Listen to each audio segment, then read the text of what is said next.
So we're the Three Dudes of Horror. I'm Toots. Damien. Warm boy, what's up, guys? We're back for another episode. It's been a while. Yeah, it's been a couple of weeks. We had some stuff going on, so we had to put off our show, but we're here. Yeah.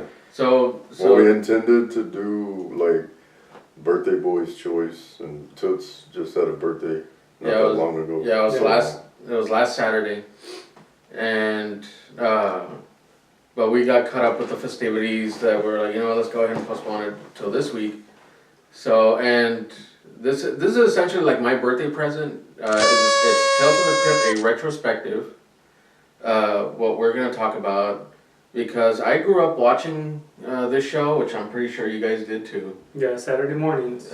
Saturday mornings on HBO. I remember that. No, it was. He's talking about the cartoon, but yeah. But we grew up watching this. I grew up watching it as a kid. So, because this was late 80s, early 90s. It came out in 89, season 1. And it lasted up until 96. So it lasted 7 seasons. I actually do have all the seasons on DVD, but ironically enough, I was able to find some trading cards. That's how much of a geek I was, and I still am with Tales from the Crypt, because I'm still a big fan. Yeah, and I know you always like reference it. Like every time you see it, it's like, Three's a Crowd, or hey, cutting cards, or hey, the man who was dead. That's even one of your passwords. Yeah, maybe I shouldn't say that. Sorry. Yeah, thanks. It's not my password anymore. I change it a lot. But we'll edit that out later. Yeah. Sorry. So I was searching through boxes of DVDs, and I couldn't find the seasons. Ironically enough, I do have all seasons, all 7 seasons on DVD. Believe me. When I was a kid, my older brother and I would go to the comic book store back. I don't know if you guys remember Unknown Worlds Comics. No. On Central Boulevard. Yeah, that's how old I am. And we would buy a lot of reprints of Tales from the Crypt, Vault of Horror, Haunt of Fear, that Tales from the Crypt, the show, actually based their stories on. Also, shock suspense stories, crime suspense stories. There were a couple of Two-Fisted Tales episodes, but we'll get into that later. But since it's a retrospective, we want to talk about a little bit of the history behind the comics and the show at some point. So, Damien, I don't know if you want to take it away with the history. Yeah, actually, when Toots had said he wanted to do a retrospective of Tales from the Crypt, I thought that was really awesome. We haven't done too much TV shows, and in the horror genre, this is kind of like if not the biggest horror comedy TV show that there was when we were growing up. Mm-hmm. That has really stood the test of time. So I actually did a lot of research for this. I was really interested in it, and I found out a lot of interesting things that I didn't know, because I was more like a casual fan of the show when I was a kid. Like, we usually didn't have HBO, so if I ever stayed like in a hotel or something, like I was always like, put it on HBO and watch Tales from the Crypt. I would try to sneak in as many episodes as I could. Yeah, because I remember at that time, like, kids weren't supposed to be watching that. Yeah. Yeah, but because we're old, and this is pre like Netflix and Hulu and pre-streaming and all internet streaming, whatever. Like, you had to wait until the network that showed this show decided to put it on, and you had to be at the TV at that time. Yeah, and the so you millennials out there will never know the struggle. Yeah, and the funny thing is that my mom had a problem with me watching the show, obviously, so I had to watch it. What would she tell you? Or would she be like, don't be watching that? My dad, on the other hand, his stipulation was, as long as there was no sex, he could watch whatever. Because he's old-fashioned like that. Yeah. So as long as it didn't have like a sex scene like playing in front of him, he wouldn't like turn off the TV or whatever. But if it had, Joe Pesci being split in half by twins, yeah, he'll check it out. or some, or Kyle MacLachlan's eyes being poked out by a vulture. Yeah, he was cool with that, and we would watch a couple episodes together. So yeah, so. Well, I mean, that's one of the things about the way that they structured the original comics was they added in like the puns and the comedy to keep reminding people like this is fiction, this is fantasy, like not to take it serious. Mm-hmm. Like, and that was the origins of the Crypt Keeper. But we'll get into all that stuff. Like, Yeah, we'll get into the history, the comics themselves. Like I said, I have quite a few reprints. Here, you have a lot. yeah, some, and there. I will admit, there's worse for wear, and there's actually a lot more. There's actually a lot more here. They've been in my closet and God knows where else, and but like I said, they were like $250 when we bought them. Yeah, but now they're worth a lot more than that. I actually do want to get like the original prints. Those are more expensive. Those are thicker, right? No, they're like this size, but they cost, I believe they cost like 10 cents at the time. And were these the ones that used to come with the cards? Some of them came with cards. well, we might shoot extra little video at the end where we like just kind of like show you all the memorabilia. It's mainly toots Yeah. has accumulated. Yeah, but yeah, so we'll go through the comics, the show, the cartoon for a little bit. Although at that point I was already outgrowing. No. I never saw the cartoon. I saw a few episodes, but I really don't remember The it. cartoon was horrible. So we'll probably kind of skip through that, like skim through it quickly. The one I didn't really see was like the Secrets of the Crypt Keepers Funhouse or something, like the game show thing. I never really I watched. never even know I don't even know that what you're existed. talking about. Yeah. I don't even know. Crypt Keeper. That sounds horrible. Yeah, Crypt Keeper had a game show at one point. Oh my god. By that point, like it was for kids, and I think they were just trying to milk it. at that point, I think at that point I was already like going into college or something like that at that point. So I wasn't watching that. If he would have gotten his own late night talk show, that would have been where I drew the line. Like, Actually, he would have killed. So yeah, it was bad. See, those are the kinds of puns he would say. That's horrible. I just looked at you. Yeah. I was like, Yeah. well, I mean, EC Comics was the original distributor, I guess, manufacturer, producer of the Tales from the Crypt comic strip, but that all started with a guy named Max Gaines that I didn't know about when I was doing all my research, which he was a comic strip writer, artist, whatever, what have you. And apparently the way that, from what I understood it, the way that EC started was, and chime in anytime. It was an educational comic. EC started with... That's what EC stands for. Max Gaines started a comic company with the guy that created Superman, if I understand correctly. And then when he got out of that company, he took the $500,000 that he earned from that company, and he created EC Comics, which originally, like you said, started as educational comics. Yeah, and I will correct myself that when Max Gaines had the company, they were called Educational Comics, hence EC. Right. Once Bill Gaines took over, his son, who became popular later on with Mad Magazine, changed it to an entertaining comic. So that's what officially EC now stood for.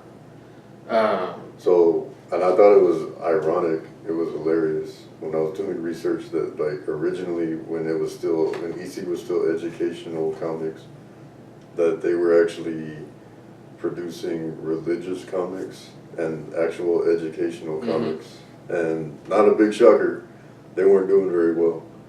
So I think, and then Max Gaines died like early, like it was a tragic, like a boat accident or something. I think so, and then it was an unnatural death. And then his son, who was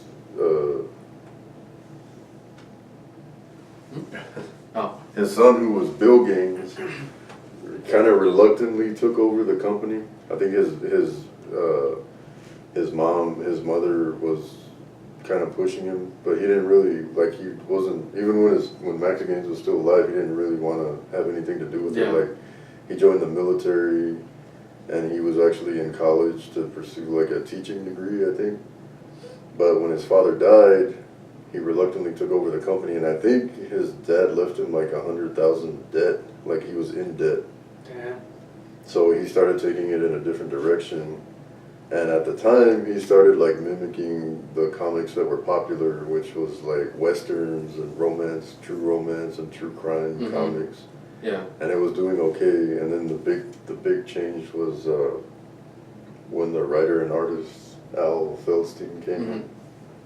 When Al Feldstein came in and they started collaborating, and I'm brushing over a lot of stuff, like, but essentially, like, they both sort of had a love for the old horror radio shows that they used to listen to when they were younger, and they kind of like, they both agreed on the idea, like, well, let's turn those old radio horror shows into comic strips.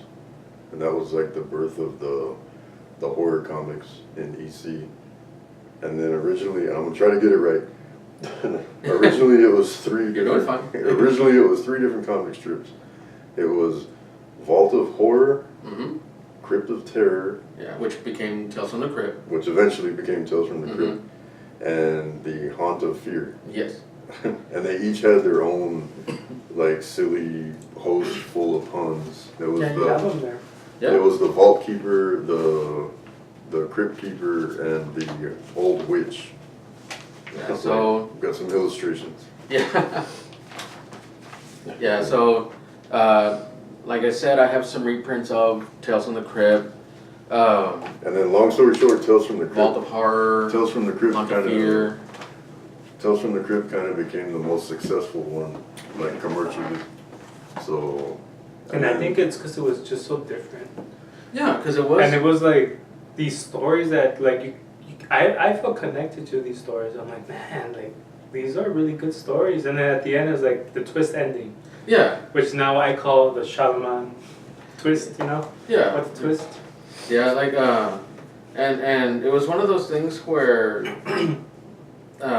where I think kids at the time kind of understood, like, the horror. Like, it wasn't played serious. It was just played for kind of like a dark humor. Yeah. You know?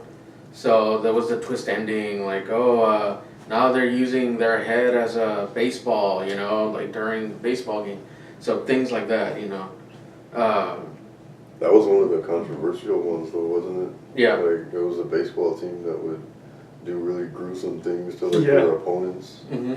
And they're, like, at the end of the comic, they're, like, using their body parts for, like, baseball equipment. And Yeah. Yeah. like, there's some guy's torso as the catcher's, like, chest. Mm-hmm. Yeah. And it was like, but that, well, that actually was in response to when Tales from the Crypt became really successful, the competitors, the other comic companies started doing their own horror comics, trying to mimic the success of Bill Gaines' Tales from the Crypt. So Bill Gaines had to up the ante, they thought, with the gore and that was one of the ones that, like, where they kind of went overboard, like, with the violence and the gore, and, like, started getting the conservative people's attention. So. Yeah, and then at that point, you know, his comics were getting called, you know, to attention, and then he was actually summoned to a subcommittee, and the guy's named Frederick Warntham, sorry. Oh, it was a New York-based psychiatrist. Yeah. Who had a theory that violence and, much like today, you know, with video games and movies, but back then, in those days, it was violence and gore in comics. He had a theory that was directly related to, or like directly contributing to juvenile delinquents. So, and then Bill Gaines actually went and defended his horror comics before that subcommittee. Mm-hmm.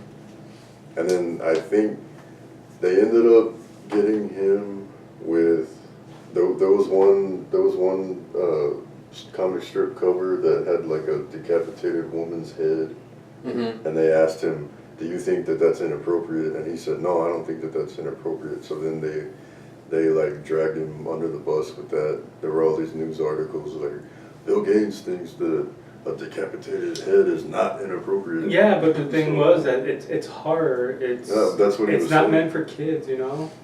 Well, to a certain extent, He didn't really mean it, you know. It was I humor. I think it was more. I think it was more that comics at that time, especially at that time, were viewed like, oh, that's just for kids. You know, like, ah, that's just, you know, like what kind of literacy is that? Like Superman and Yeah, like Spider-Man. some people had the mindset that, well, that's just garbage. You know, like whatever. So the kids, they, you know, at some point, you know, they got their 10 cents and they bought the comics.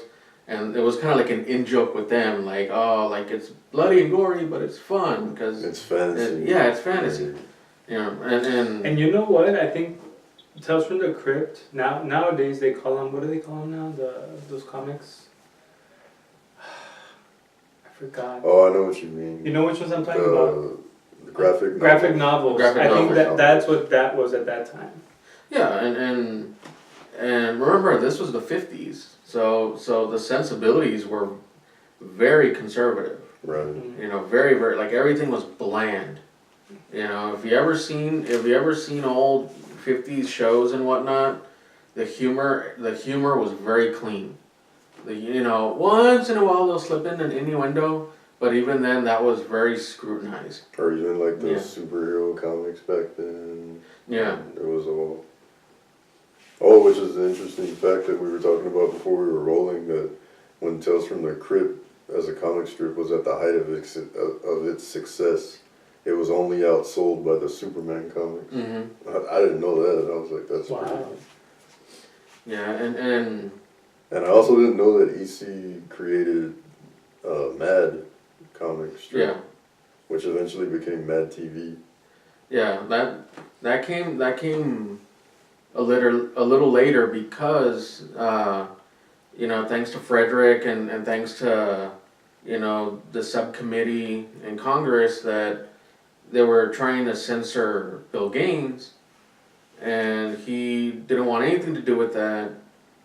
He wanted none of it. And he was actually trying to like rally the other comic distributors, like, let's all rally, like let's circle the wagons and let's fight against this together. Yeah. And instead of that, they all created, what was it, The comic code, yeah, the the comic comic code. Like they Yeah. created the Comic Book Association of America. I don't know if I'm saying it right, but and then they actually created like a stamp of approval, and they basically conformed. Like they basically like just went along with everything, and they started banning, you know, all the gore, all the horror, even like the words horror and gore and terror and stuff like that were banned in comics. Mm-hmm. And Bill Gaines, of course, was reluctant, and he was like, "No, I'm not joining." And then he actually like he couldn't sell his horror comics anymore. Like the distributors would just send them back. Like he would send them out, they would ship them out, and they would just ship them back. They wouldn't even open them, and it was. So eventually, he started making like the cleaner comics, but he still hadn't joined up, and they didn't have the stamp of approval, so he still couldn't sell them. So he eventually had to join so he could get the stamp of approval. But Yeah, and he had other comics. I remember I had a couple of Two-Fisted Tales comics, but like I said, like to try to rummage through my closet and boxes and stuff, like it was gonna take a while.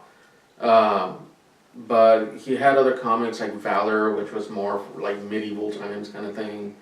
There was one called Psychoanalysis. Really? I've never read an issue. I want to, if I get a hold of one. Like Sigmund Freud?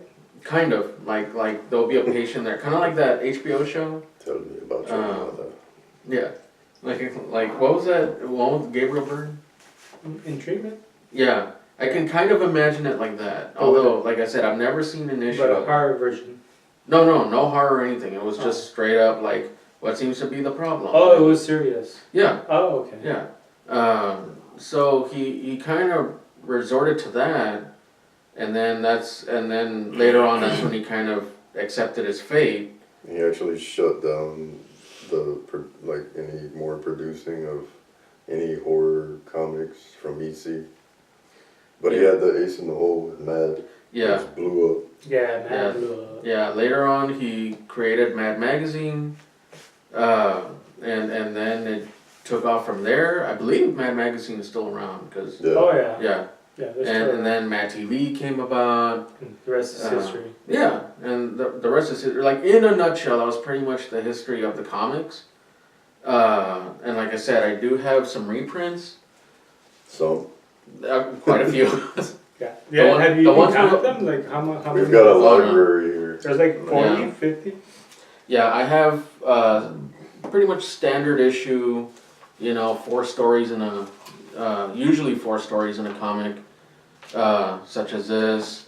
This was actually a gift from my older brother, which has about 4 issues in it. Name drop. 6, 7, 8, 9, 10. It's actually 5 issues in this. There were some known as Gladstone comics that had 2 issues in them. Like I said, I bought these like in whatever. Like I remember Hastings when Hastings was here. I bought some there. I remember Hastings. Bring Hastings back. Yeah, bring Hastings back. Yeah. And Blockbuster. Yeah. While we're at it. Yeah. So yeah, I would get these and even Walden books. Bring back Walden books. Sold some of these. Yeah. So that's another Gladstone right there. That Tales from the Crypt issue. This was a gift from my older brother as well. There are several issues in that as well as this coffee table book. I think that was a gift also. I've had that for years. But that book is actually almost, I guess you could call it like the Bible almost of Tales from the Crypt, where it does talk about the history and the shows and all that. It's actually a very good read. We'll get to that when we actually shoot the memorabilia and everything. Well, I mean, eventually the comics got a revival in the late 70s. They started reproducing the original comics in hardback form. Yeah. And then there were they actually had some movies that were titled Tales from the Crypt in the 70s that were based on the comics, but it was only like 4 or 5. I want to say there was like 2. There's 2 that I know of. Oh, I'm not sure if there was any more than that. If there are, leave comments and let us know which ones. Because I'm aware of the actual Tales from the Crypt one. The one that was the British-based movie that had, I want to say had 5 stories in it. It's been a while since I've seen it. But Peter Cushing comes out. yeah. It's actually one of the best stories in there. It's called Poetic Justice. And I don't know if it's on Netflix or you can get it through like the DVD like Netflix thing, but if you get a hold of it, it's how do I say this? If you're a big Tales from the Crypt fan, you'll love the movie. Because it does have a Crypt Keeper, except it's not like the Crypt Keeper we all know and love. It's actually played by a human in a cloak. Essentially looking like a monk in an actual crypt in England. And the second movie is The Vault of Horror, which I think had 4 or 5 movies. 4 or 5 stories in it. That one I've only seen bits and pieces of. I've always wanted to try to get a hold of it and to watch the whole thing. I know of a few stories in it that are actually in comic book form. That I have somewhere here. But anyway, so there were the movies in the 70s, like the revival, and then it wasn't until in the late 80s that you had, they had Joel Silver. Joel Silver. A lot of heavy hitters producing, like Robert Zemeckis, Richard Donner, like the people you know from those big ass movies in the 80s. Arnold. Robert Zemeckis. Arnold Schwarzenegger. Really. Well, he was the director of one episode, Yeah. and we'll get into that in a bit. But just the fact But- that Arnie was involved in Tales from the Crypt, like, Yeah, It was- and It was a big thing. yeah, and so there were 5 major players that were executive producers of the Right. series, and they grew up. From my understanding, they grew up with the comics. yeah, they were all And- huge fans of Yeah. the comics growing up. And We're since still waiting for Toots to become that. and since they were kind of heavy hitters at the time, they went up to William Gaines and they said, "Well, you know, we really like these stories. Why don't we make an anthology series out of it?" And he was like, "Yeah, sure, go for it." And I remember his condition was he had one condition in terms of the series itself, and that was that as long as it had the main story points, he's okay with the episodes. I mean, you could change around the name of the characters, like some of the other peripheral details. It still had like that comeuppance theme Yeah, plot line going on, like Yeah. in most of the episodes. yeah. As long as it had the I guess the skeletal structure of the original story. Everything else you can change. You're like, okay, you And can that- modernize it however you want. And that's the TV show that everyone nowadays Mhm. knows as Tales from the Crypt. Yeah, and Which, like, basically every famous celebrity you can think of in that era came out in at least one episode. yeah, Like, everybody was coming out in Tales from the Crypt. Yeah, like Joe you said. Pesci. Joe Pesci. There is a lot. There is a lot, and like you mentioned, Arnold Schwarzenegger Yeah, he directed came The Switch, which is a season 2 episode. And there were a couple other celebrity directors, like Michael J. Fox directed one. Oh, yeah. Tom Hanks directed one. Let's see. I think Kyle MacLachlan directed one also. From Twin Peaks. He's from Twin Peaks. And they based those episodes on the original stories in the comics. And just to show you an example, very quickly. So this is the Haunt of Fear. So this is actually from season 2. So this is Television Terror. With Martin Downey Jr., where they go into the haunted house. So that's one example of this. The Thing from the Grave with Miguel Ferrer and Terry Hatcher. That's also in season 2. So I actually have quite a few comic book versions of the episodes. The Reluctant Vampire. This is the one with George Wendt and Malcolm McDowell, where he's a vampire that works in a blood bank. You know, so which is very charming. You know. So Shock Suspense Stories. This was another comic that came out at the same time as Tales from the Crypt and Vault of Horror and Haunt of Fear. So you have Shock Suspense Stories, Crime Suspense Stories, which I do have some issues. So for instance, this is the one with Demi Moore called Dead Right. It's the season premiere, season 2. So yeah, so these are just quite a few examples of episodes, comic book versions of the episodes. And based on which ones you were watching and which season, because like I said, you always have people reading like Marvel and DC, and they see like an inconsistency, like in the movies or what have you. Like I do that, but with Tales from the Crypt. So that's how I geek out, where it's just like, man, that's kind of different. And sometimes the episodes are actually, the twist is actually better than the one in the comic. You know, the comic sometimes gets a little far-fetched, but the episode sometimes, you know, makes it, you know, a little more realistic, and you're like, oh shit, you know. One example of this is Three's a Crowd. I love that one. Yeah, that's in season 2 also, and in the comic book version, remember the husband? Mm-hmm. Well, he doesn't kill them. He doesn't kill them. He starts getting sick and he gets laryngitis, and then he's like, I'm gonna stay in the cabin. You guys, like you and the friend, go go to town to get supplies or whatever. But he still suspects that they're having an affair. Mm-hmm. And then he sees on the TV that the bridge to cross to get into the cabins was washed out by a flood. Mm-hmm. And then he discovers the room that has "Congratulations, you're gonna be a daddy," and he's like, "Oh, I was wrong," and he's trying to call them, because for some reason in the 50s they actually had a car phone in there.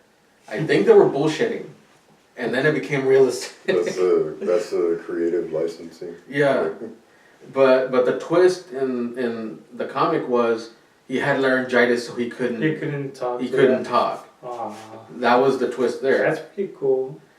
Yeah, but compared to the twist in the actual episode, Yeah, and the actual episode where he actually kills them, drags the wife's body to the cabin. Spoiler alert! If you haven't seen it by now, it's your fault. Drags the body to the cabin, and then sees everybody surprise! Surprise, and congratulations, you're gonna be a daddy. And he's like, oh my god, I just killed my wife and the baby. For nothing, yeah. And so that was a bigger twist, compared to the comic book version. So that's one example of how the episode actually makes it better. And then there are some, I'm actually trying to think of some examples where the comic book was actually better than the episode.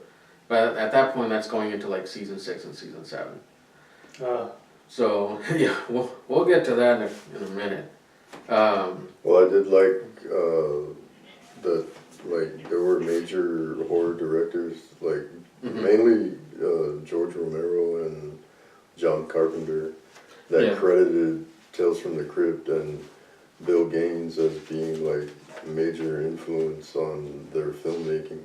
Like even like when George Romero did Creep Show with Stephen King, that he was saying that a lot of the way that they structured that show was directly influenced by Tales from the Crypt, like how they even shot it like a comic, like they used the yellow frames and the text clouds, and they would even like cut, like every story started like a comic book, like a comic strip, and it faded into like the actual live action.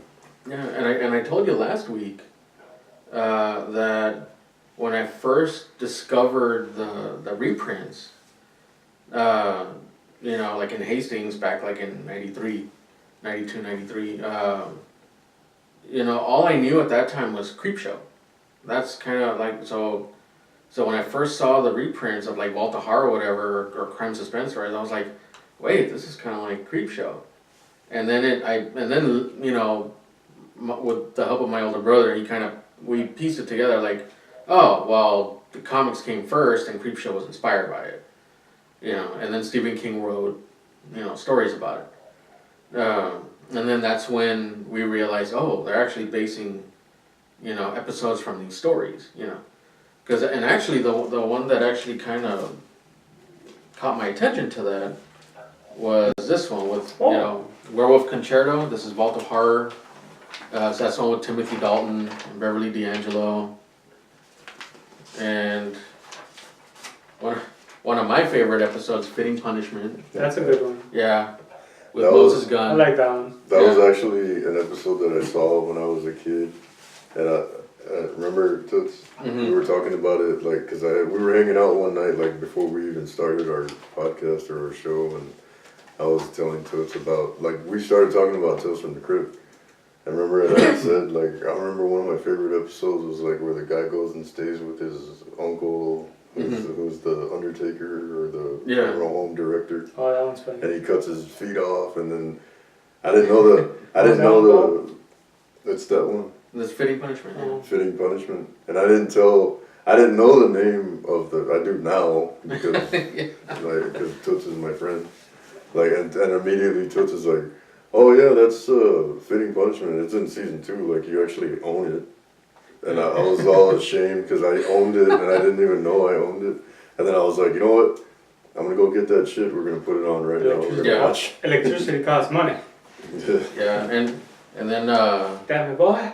This one I didn't find out till later. Actually, this is one of the ones that was adapted after I got the I comic. haven't seen that one. Escape? That's season 7. It's one of the British ones. Maybe Actually, this is a good example of of crap. the story itself is good. This is actually an example of the comic book version being better than the episode, in my opinion. And that's the one where it takes place during World War II, and it's in a POW camp, and it's very convoluted, just for a little twist, which it turns out that the guy that was helping the bad guy was British after all, instead of German. You know, I'm not gonna get into the episode itself, but in this version, it's some guy that actually the name of it is Escape, and it's actually about a guy that wants to escape a prison, and he notices that whenever somebody gets executed, they put their body obviously in a coffin and drive them off. So he's like, oh, okay, I'll just fake my own death, you know, and do it that way. And then meanwhile, while he's kind of plotting all this, the prisoners as well as him are creating this, you know, this brick structure. They still don't know what it is, and it's not until the very end where, you know, he doesn't fake his death. Actually, he waits for someone to get executed. He switches. He takes their body out, gets into the coffin, and kind of just waits. And he's like, oh, okay, I'm gonna be free at some point. And it turns out that the big brick structure they were building was actually a crematorium. So they're like, we're no longer gonna move the bodies. We're just gonna burn them here. Oh. So that would have been a much better episode in my opinion. Wow. Yeah. It's sick. Yeah, but that was a better twist. Yeah. I had never heard of that till right now. That's like really creepy. Yeah. Did you know that I actually saw an interview with George Romero where he said that the way that he actually framed shots in Night of the Living Dead and the way that he lit shots in Night of the Living Dead, that he was influenced heavily with that style from the comics, from Tales from the Crypt. I didn't know that. Yeah. That's crazy. Depending on the artist, if you see like one of the horror reprints, you'll see how the lighting is, depending on who's inking it and who's drawing it. And I think Romero said that Jack Davis was his favorite one from all the artists that were at EC at the time. Yeah, and you'll see some that kind of resemble Creepshow, you know, in terms of the style of it. And I have to mention the John Carpenter quote that we had talked about. Because back to what we were talking about, the New York-based psychiatrist, Frederick Warnthal. John Carpenter was talking about that you know, he was saying that, you know, back in the 50s, his big platform was, you know, violence and gore in comics is causing juvenile delinquency. And John Carpenter was like, well, this guy was dead wrong. Because Tales from the Crypt and horror comics turned me into a movie director. He's saying. Yeah. And he also said that in The Fog, that a lot of the imagery that he used in The Fog, like all the ghosts walking through the fog and everything, was influenced by Tales from the Crypt, like that imagery. Yeah, I can see that. So yeah, so right now we're still talking about the episodes. Like I said, there were 7 seasons. My personal favorite seasons, I like the first 5. 6 was going downhill, in my opinion, because it was, I think at that point the executive producer, or not the executive producers, I think HBO was like, they just want to see sex and violence. Let's just give them a bunch of cotton candy, you know, but there's no, or frosting, but there really is no cake. So you're just actual cake. Yeah. So they were just pretty much milking it. And then season 7 was the majority, actually all of it was filmed in Britain, except for the final episode, which was a cartoon. Yeah, that was really messed up. Which season was the one that I told you about where the rich husband's like a guy that makes soap for a living? At season 6. Is it season 6? Remember, I was like, because when we were first tossing around the idea of doing this retrospective, so And like I said, like I'll reiterate, I was more of like a casual fan when I was a kid. I loved the show, but I mean, I'm like, there's no comparison. Like, not at all. I loved watching the show, and I mentioned that episode to you. Like, I remember this one where, and then the wife, it's like the cliche Tales from the Crypt, the wife wants to kill the rich husband to inherit the money, and then he's like a soap maker, distributor, millionaire or something. So when she kills him, the way to get rid of the body is she like makes a bunch of soap bars out of his body, and she gets in the shower and like starts bathing with the soaps, and then like his stomach acid or something starts burning her or something like that. No, because it's more the process in the episode. I really don't know if that's the same like in real life with soap making. But that there was a step that because of the soap process, the bars would still be acidic, so I had to go through this other process. And I think it's actually Bruce Davison that's the husband, and from X-Men, and I think he mentions it at one point where it has to go through this other process to remove the acid and stuff, but she didn't do that. Yeah. Well, anyway, like the point of that was I was thinking like, oh, that's another good episode like that we can mention, and you were like, and Toots was like, yeah, that one kind of sucked. He was like, that was like in the later seasons where the show kind of started, and that sucks. So I was just kind of like, okay. Like, If you like it, I'm not gonna take that away from you. No, I mean, it's just personally, I didn't, personally, I didn't think it was a great episode. It was okay. Well, in my notes when I was writing down the episodes that I wanted to mention, I didn't know a lot of the titles, so I wrote soap episode because I didn't know the title. What was it called? Okay, get ready for this because it's actually a mouthful. It's 99 and 44th 100% pure horror. Or something like that. It's something to That's that what effect. it's called? Yeah. It's something like that.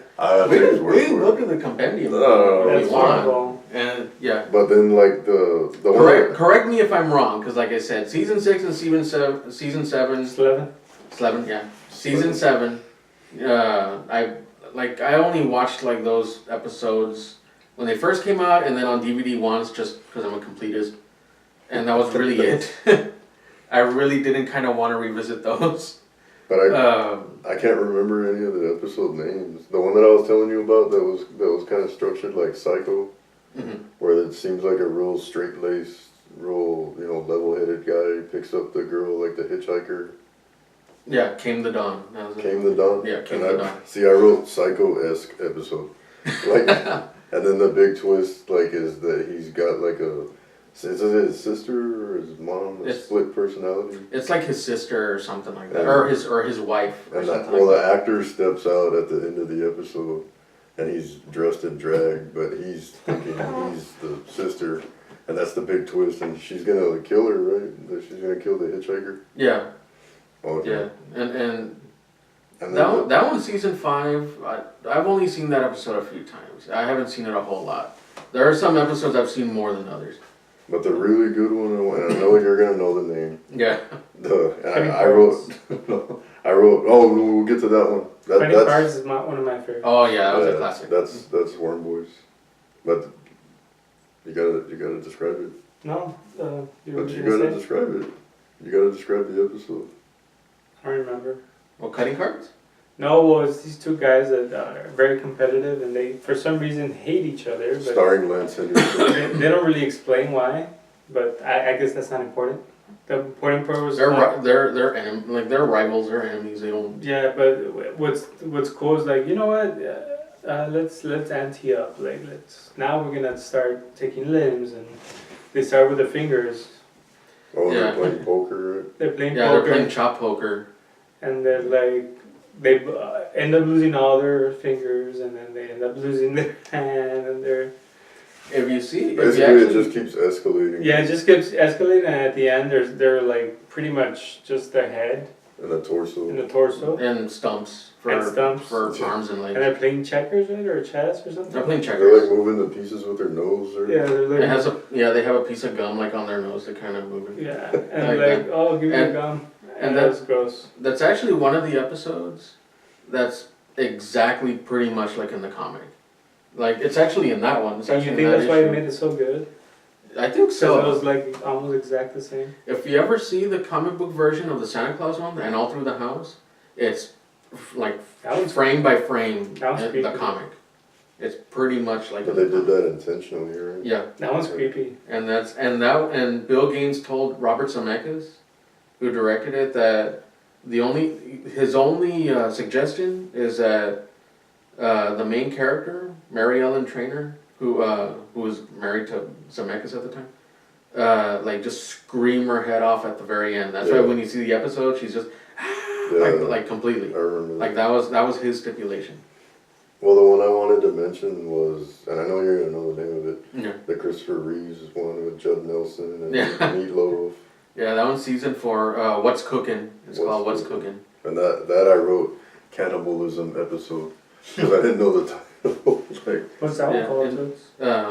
No, What's Cooking? That's what it's called. Oh. And that's the only episode out of the entire series that actually has commentary, and it actually has John Kassir as the Crypt Keeper. It's not John Kassir like just putting his input. It's the Crypt Keeper that's just like throwing on the puns. DVD, On the DVD? there's commentary. Just on that one episode. Oh, that's cool. Well, Yeah. that one's the one where it's like they run like It's like a a squid. restaurant. Yeah, it's like a squid shop. Maybe it's And- something new they were trying to do. Yeah. But and- then they're like, nah, never mind. And Judd Nelson's like the psycho guy that starts serving like human meat. And Yeah, he kills he- Meatloaf. Yeah, he literally serves meatloaf to people. and Mr. Chumley, yeah, he plays Mr. Mr. Chumley. Chumley. But Judd Nelson is the janitor that works with Fred and Irma, Christopher Reeve and Bess Armstrong. Yeah, I know. Here we go. Oh, Here we yeah. go. He's nerding out. Yeah, Go ahead. they have essentially a squid restaurant, and yeah, for real, like in the episode, it's a squid restaurant where they just serve nothing but squid entrees and dishes, and then it's not until Judd Nelson's character mentions that, oh well, I have this idea for barbecue. It's like a family recipe, and Christopher Reeve is in trouble with Mr. Chumley, who's played by Meatloaf. Which, fun fact, at that point Meatloaf lost weight, and originally he didn't want to do the part because it was like, well, I don't want to get fat. He's like, oh, just put on a fat suit and you'll be fine. Like, okay. So he's actually wearing a fat suit, like, in the episode. And, yeah. Why I would just he do remember that? Isn't he already fat? No, he actually lost weight. Like, at that point he lost weight. I remember when watching that episode when I was a kid, Mm-hmm. and my brother and I cracking up. My brother and I cracking up for like 5 minutes. It was one of those. What you guys say? The laugh. When I go into a laugh spell. Mm-hmm. Oh yeah, we Yeah. got Well, the scene where Judd Nelson reveals to Christopher Reeve's character that he's been like he reveals Meatloaf hanging in the meat freezer, Yeah. and he just like, gets a. Just gets like the meat cleaver and just like hacks into him like hardcore. Yeah. Pow! Like in his head, right above the ass, just Yeah. like that. And then they cut to Christopher Reeve. They cut to Christopher Reeve and his reaction, like his reaction. He sold it. He sold Like it. we couldn't stop. serious? Like, no, but it's funny. Like he overdoes it like on purpose because it's Tales from the Crypt. He's like, I can't do it. He's like, Mr. Chumley. But he did it so well. Yeah, it's priceless. and- Because it's Superman. Like ironically, it's the guy that played Superman. The one disturbing shot was after the day when you see what remains of Mr. Chumley, which is mainly skeleton and like little bits of chunks of meat. It was actually kind of disturbing. Like you still see like the face, but everything else is pretty much. They end up killing Judd Nelson, right? Yeah. He tries to. He's gonna shoot them, but his clip's empty. Yeah. Or how does it? I don't remember. Because he takes the gun from the wife. Yeah, he takes the gun from the wife's purse, and then he's trying to kind of get them to the restaurant so he can kill them and like serve them up to the people. And all normal. yeah, and, like you always do. And then so he's ready to shoot Christopher Reeve. And that's when Christopher Reeve's like, well, no, she never puts bullets in the gun. I won't let her do that. So they knew that he was lying because they kind of called each other before, like they got there. So and my favorite reaction is Christopher Reeve, not just the horror one, where he's freaking out, but the one where he takes a little bit of like a little tiny piece of steak, and he's afraid to kind of eat it, and Judd Nelson's kind of like, just go ahead and do it. And then he puts it in his mouth, he starts chewing it, he's like, yeah, it's really good, like, we're gonna be rich. Like, at that point, he already knows that it's human meat. Yeah, at that. So I guess that's the point where his character is toying with, like, selling his soul to the devil. Like. Yeah, because there was an altercation with Chumley. Yeah, but Judd Nelson, like, could blackmail him or turn him into the police. Right. Yeah. Because there was an altercation outside the restaurant. He's like, well, there were witnesses for that. So they find the body, like, they're going to think it's you. And it was your cleaver that chopped in there, or cut him. Yeah. Or his knife that cut him. Oh, we already talked about fitting punishment, but I just wanted to say real quick that I wrote cut off feet episode. Because I couldn't remember. I know you had told me that time. Yeah. I like that one. And then Electricity costs money. the conjoined twins episode. Yeah, My Brother's Keeper. There you go. Might see you'll know the title. Like, yeah. I remember watching that one as a kid, and that one actually kind of freaked me out a little. Yeah. The one with the girls with the two heads, right? Wasn't it? No. Or the boys? They're like attached. They're attached. They're attached. And one of them's like. With like, they share they share blood. Like they're sharing circulation. So one of them gets drunk, the other one feels it. Yeah. Or if the other one takes sleeping pills, the other one will fall asleep also. Yeah. And then, like in the episode, they're trying to find a doctor that can separate them or something, right? Yeah, they're. But one of the brothers is like off the deep end, and the other one's more like level-headed, right? Yeah, and what I like about the episode is that the twins, Frank and Eddie. Frank is the good one, like he's like the bookworm and likes to go to the opera and the library and things. And Eddie is the the rabble rouser, the hellraiser that likes to go to the clubs and Party. the party, the party animal.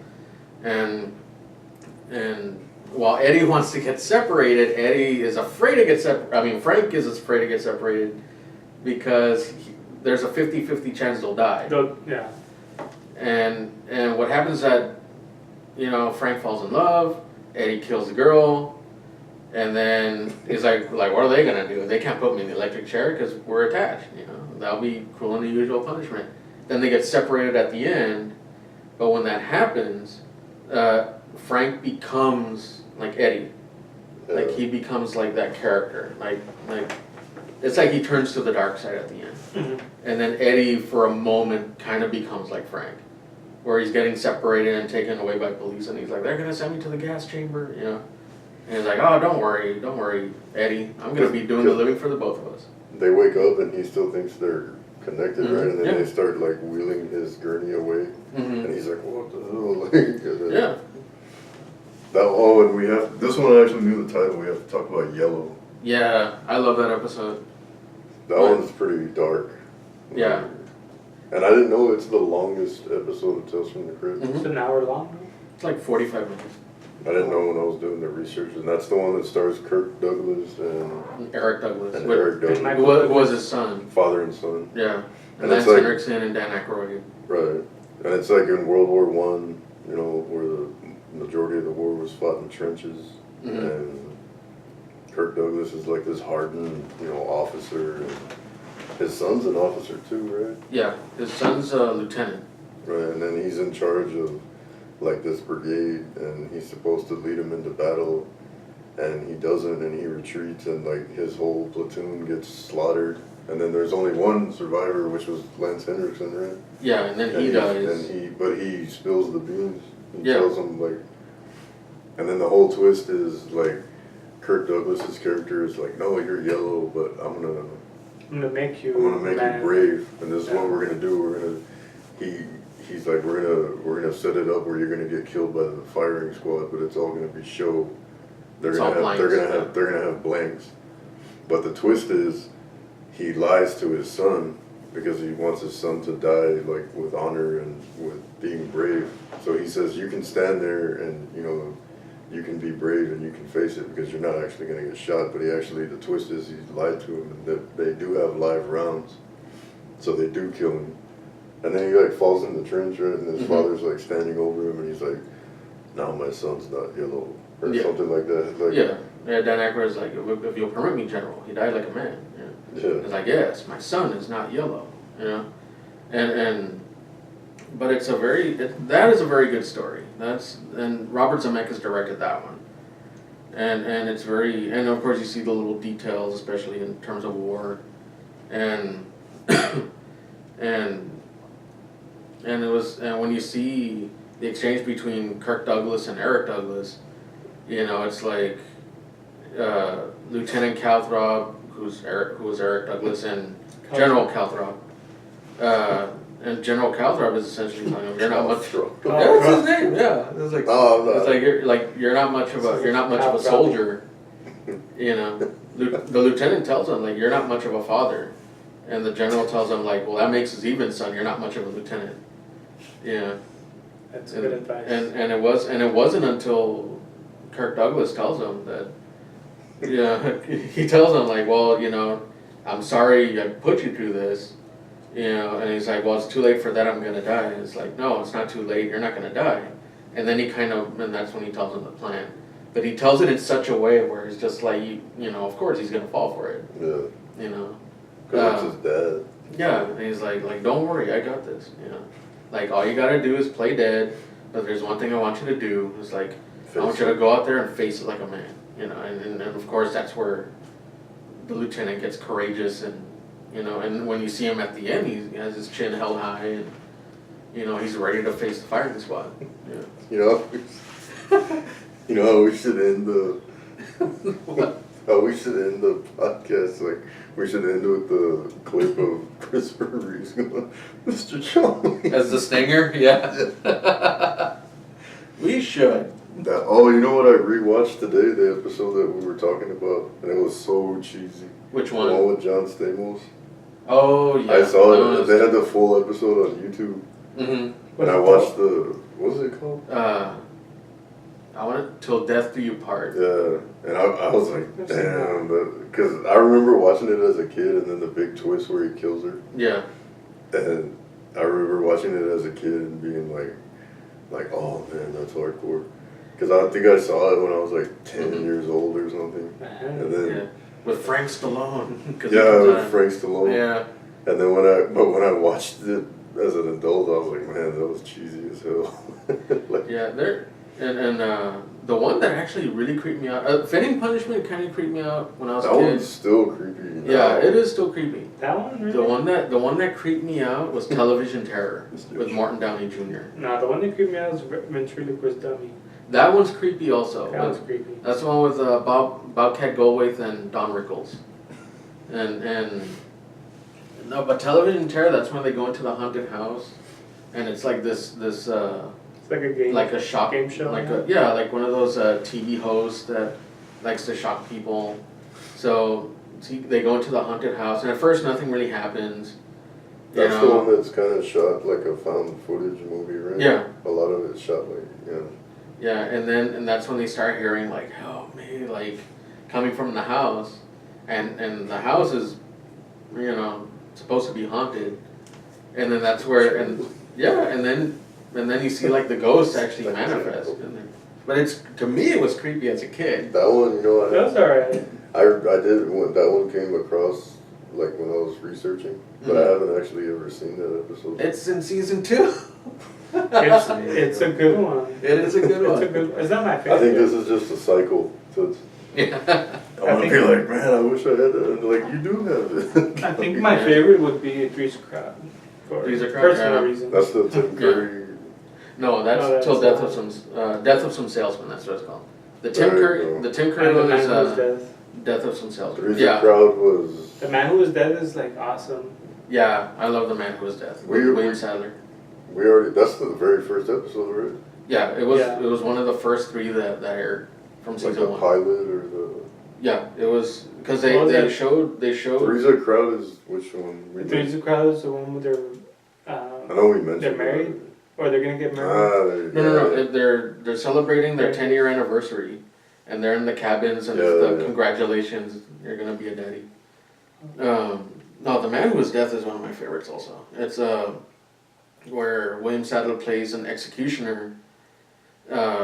Like he likes electrocuting convicts, and that's where and then he loses his job, you know, and then the prison won't hire him as just a regular electrician, and then he sees all these criminals go free And he kills due them. to technicalities and whatnot, and he goes and he kills them, and because the state legislature bans the death penalty, and then once he gets caught, they reinstate the death penalty coincidentally. So And he he's gets up it. in the Yeah, chair. so he gets in the chair. He's creepy in that episode. Yeah. William It's Sadler. like a stalker kind of thing. Well, yeah. Like, No, but he's like what you said, like he's like he relishes like he's talking about it like, oh, I just love like that feeling when I electrocute him and all The like smell. yeah, Yeah, well, he doesn't say that. But I yeah. like that smell. He doesn't say that, but one thing he does say, and it's actually one of my favorite like moments, is when because he during the episode he speaks to the audience, like he actually narrates, and the way he mentions where he's just like, most states do it with gas or some lethal injection, but I don't take to that. And it's like that's how you kill a dog or cat or something, but not a man. That's it's got to be the old electric chair for me. You know, like I just love that sentiment, you know, that moment.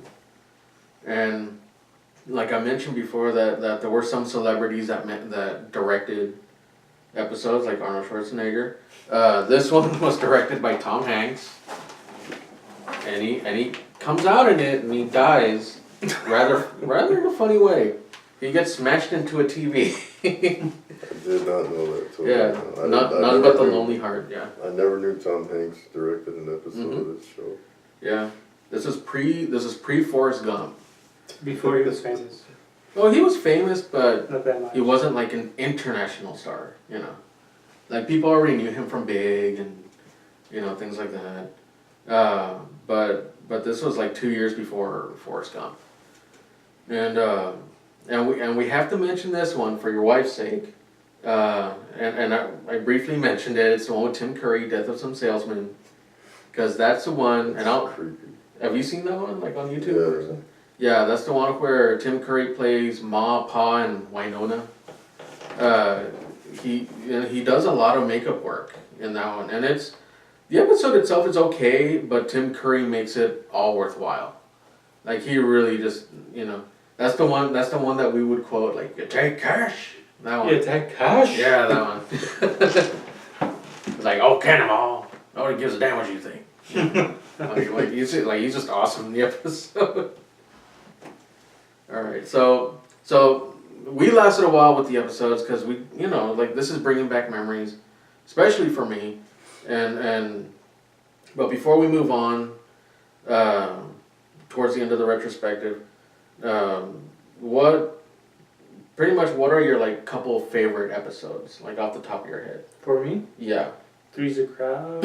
Yeah, you mentioned that. Cutting cards. Cutting for sure. cards. And I think, I don't know. Fitting Punishment. Fitting Punishment. Yeah. Those are like my top 3, I would say. Yeah.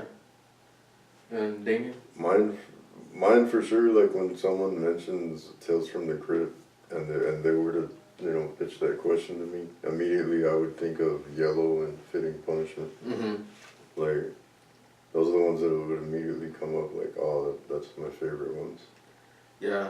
My favorites are definitely The Man Who Was Death, Yellow, Fitting Punishment, Television Terror. Oh, and What's Cooking also? What's Cooking? Yeah. Yeah.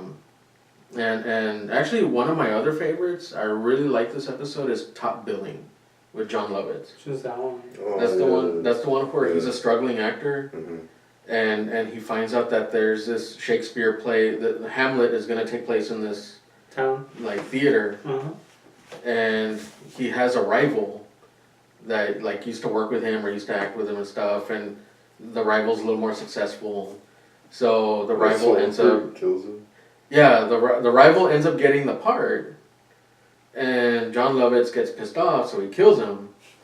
And he tells the director, who's played by John Astin, that is like, oh well, he got stage fright, so he took off, but I can play the part, and the director's like, no, you can't do it, you don't have the look, because that was the whole premise of that, like you don't have the look, and it's like, but I have the talent, it's like, and then he's like, well, you know what, if I change my interpretation slightly, yeah, you have the part. So John Lovitz is practicing Hamlet, like the role of Hamlet, and that's when the director tells him, "Oh, ready for the final run through." And it's like, well, we even had rehearsal. I'm like, oh, you won't need much rehearsing. It's like, well, Hamlet's a complicated role. You're not like who said you're playing Hamlet? So he checks like the little sticker there, and it's Yorick, who's the skull. Yeah. And it's like we had a hell of a time casting the part, And so they end up chasing him, and it turns out that the theater that they were in was actually a home for the criminally insane, and the inmates have killed all the staff and the doctors, Yeah. and have taken over the place. That's creepy. And then at the very end, they kill him, and you see his bloody skull with an eye in it, and they're performing Hamlet, and then when you see the cops and everybody show up like in the alley. In the garbage, you see like the actual like face of John Lovitz there, because no matter what, like he didn't have the look, so they still threw his face out. Jeez. I have a question. Yeah. Do I own that episode too? No, that's season 3. Oh, okay. Yeah. Well, I remember, like I was telling you, when I bought season 1 and 2, they had packets at Target, Mm-hmm. and it was 2 seasons together. It was like 1 and 2 together, 3 and 4, 5 and 6, and then 7. Yeah. And they were really fucking cheap. Like it was like, I think it was like $7 or $8 for 2 seasons. That's not bad. Yeah, it's great. And I only bought season 1 and 2 because I was like, oh, I don't want to go crazy. And I should have just bought all of them, and then I regret it because now on Amazon, I think like the whole box set together, like the entire series, Mhm. is like $70 in that neighborhood. Yeah, like I'm like, damn, I should just bought all of them right there. yeah, my personal opinion, if you're gonna go out and get the DVDs, because I actually bought the DVDs in real time, like when they first started coming out. So I would buy them since like 2005, 2004, 2005, and I personally would recommend that you get at least the first 5 seasons, and that'll be it, because season 6 and season 7 are in my opinion. 7 even worse. But if you're a completist, get 6 and 7. If anything, just out of morbid curiosity. But the first 5 for sure are, the first 3 seasons are the best. 4 is pretty good. 5 is pretty good too. And then 6 is downhill, and 7 is just shit. And if you're a millennial that's never heard of this show or you're not familiar with it, like, we highly recommend it. Like, for anyone that's a horror fan and likes, horror comedy, and likes, twist endings in horror, and gore with a comedic touch to it, like, this show is like perfect. So. All right, so a couple more things we're gonna touch on is the movies that came out during the height of the popularity, which are essentially these. I know you have Demon Knight on Blu-ray, but it's the first one was Demon Knight, which came out in '95. Bordello of Blood, I believe, came out in '96. And at some point, and you mentioned this, that you wanna do reviews for At Demon Knight. least Demon Knight. Like I I should actually mention that Bordeaux of Blood and Demon Knight Shout Factory has released new Blu-rays of those with like a lot of really good bonus material. And I have Demon Knight from Shout Factory. That's always I remember going to see Demon Knight in the theater. So did I. And I think I was like in sixth or seventh grade. Mm-hmm. And I was like, damn, this was a good movie. Like, and it doesn't follow like the usual Tales from the Crypt storyline. Like, there's not really the comeuppance type of thing. But oh man, it's I don't know. It's just it's a good horror movie. I don't know. It's a very good story. It's very well written. For a Tales from the Crypt movie, which you would expect the typical Crap.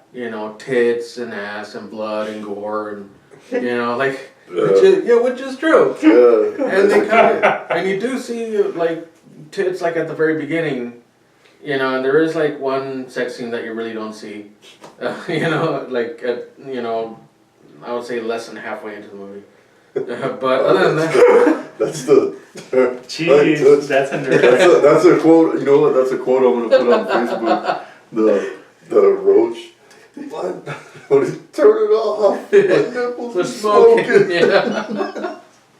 Sorry. Yeah. I'm sorry. Go ahead. No. No, it's okay. So Like Bordeaux of Blood, but at some point I would love to do an in-depth review of Demon Knight as a standalone movie. yeah, like I would suggest we review Demon Knight at some point, like going in depth in terms of the story and the characters, and then at some point we could do a review of Bordello of Blood. It's shit, but As it a compared roast. as a roast. We'll do it like Leprechaun, like as a review / roast. Yeah, and there is a third movie. Technically, it's Tales from the Crypt, but it really didn't feel like that. And it's called Ritual, and I believe Tim Curry comes out in that one too. I've seen it once, and that was enough. Maybe if they're willing to put their mental health on the line, your brain on the line. Yeah, maybe we'll go through that one, but I wouldn't recommend it. If anything, for sure, Demon Knight, and at some point maybe roast Bordello Blood for sure. Down the road, but that's down the road. Yeah, that's down the road. And very quickly, also, just to finish this off, at the time of its popularity of Tales from the Crypt, there was quite a bit of merchandise that was out and about, and I'm gonna go ahead and move this so your phone's gonna fall down. And I actually got these back my older brother and I got these back in 1994, which are these trading cards. Those are awesome. Yeah, and they have like little trivia things where they ask you like what happened in an episode, and then you have some that are also covers of actual comics. Like Crypt of Terror, Tales from the Crypt, Haunt of Fear, this and that. Well, mainly just Tales from the Crypt. I don't think. Yeah, it's just all the Tales from the Crypt covers. But yeah, I also own the soundtrack to Tales from the Crypt. Oh. That has the main theme. That has the main theme. You heard it? Yeah. That has the main theme. It has several soundtracks from episodes from the first 3 seasons or so, and the last track hardcore is Tales the from the Crypt Crypt. Jam, which unless you're I a hate geek that like me, fucking song. unless you're a geek like me, you'll be willing to put up with the song. Well, this was like back in the era, like the late 80s, 90s, where every like horror movie had like that rap song. Yeah, Like- it was Leprechaun. the Crypt Keeper raps in it. He tries to. He tries to, and it actually has a music video. I swear to God. I've seen it. Yeah, so have I. And it has snippets of the episode, like the real gory scenes in it. So if you're a hardcore fan like myself, I would recommend just watch it for curiosity's sake, I'm sure you'll just laugh your ass off. If you're just a casual viewer, or you just kind of remember it, but you know you just want to check it out of curiosity, I think you'll get a kick out of it, but not for the right reasons. It's very hokey. I'll say that. Don't let it steer you away from the show, though. No. The show's It's very different. The show is different. But the Crypt Jam, that's its own Crap. That's its own animal right there. And the last things at that point, once the series itself has ended, actually before it ended, there was a cartoon, Tales from the Crypt Keeper, which was kind of the same thing, where it was episodes based on the comics, but obviously more kid friendly because there were a cartoon version of it. And then and like I said, at this point I was already like off in college, I think, or about to get into college. But there was a game show. It was like Secrets of the Crypt Keeper's Funhouse or something like that. It was something to that effect. Correct me if I'm wrong, like in the comments. But they're actually, I never really saw this. I just remember seeing like the TV spots for it, like on CBS or something like that. Crypt Keeper's variety show or something. It was like that, but you actually have kids like competing. It was like something that would have been shown on Nickelodeon if Nickelodeon had it. Yeah. But at that point, like I was already like I said, like I wasn't the demographic for it. And neither were you guys. So if you were to see it, and I'm sure it's on YouTube, you'd be like, what the hell is this shit? I didn't even know about it till you mentioned I didn't know about it either. right before we started recording. Yeah, this existed, yeah. Is it like a chicken truck crashing into a clown car? I don't know. Or worse?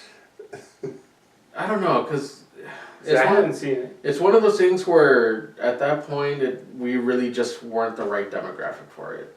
It's not like they were trying to sell us this thing. It was more for kids. Or what would you rather watch? No, kidding. Kidding.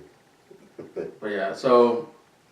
But yeah, that's our retrospective of one of the greatest like horror anthology TV shows, if not the best. Tales from the Crypt.